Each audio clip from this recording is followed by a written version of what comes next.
Hi there, I'm here today to show you a little experiment I did to test some theories about what exactly happens when you use parallel compression.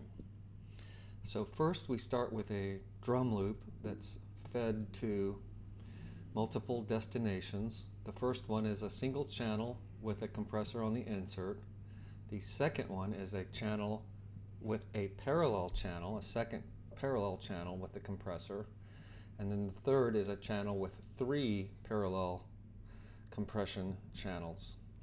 In our first example, we have the ratio set to as close to 2 to 1 as we can get it on the insert compressor, and on the parallel compressor, all other settings being identical, we set the ratio to infinite to 1. So we can test the audio path. Okay, there's our initial compression setup.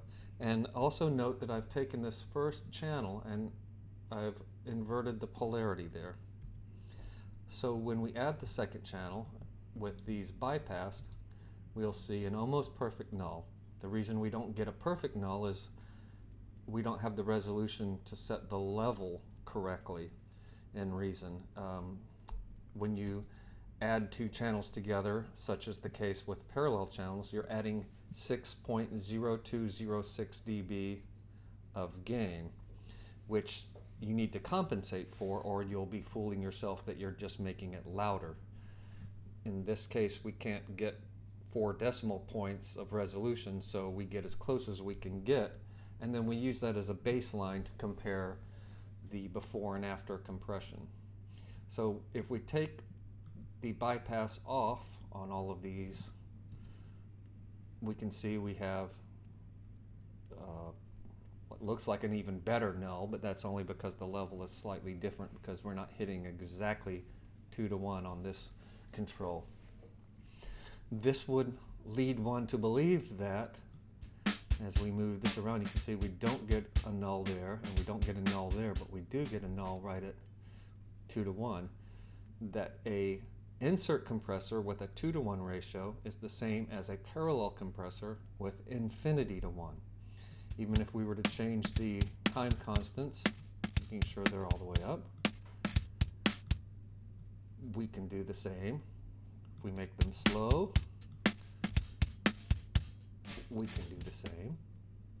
In all cases, no matter what the settings, we can get a null using these 2 compressors, one in parallel and one as an insert, as long as the insert is 2 to 1 and the parallel is infinity to 1.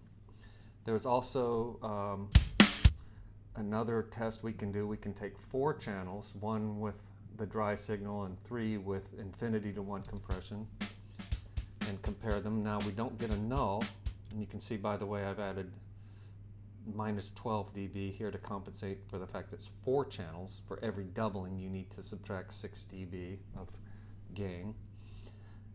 And we don't get a null here with 2 to 1, but if I take this up, where do we get a null? We do get a null at around 4 to 1. We're back to where we started.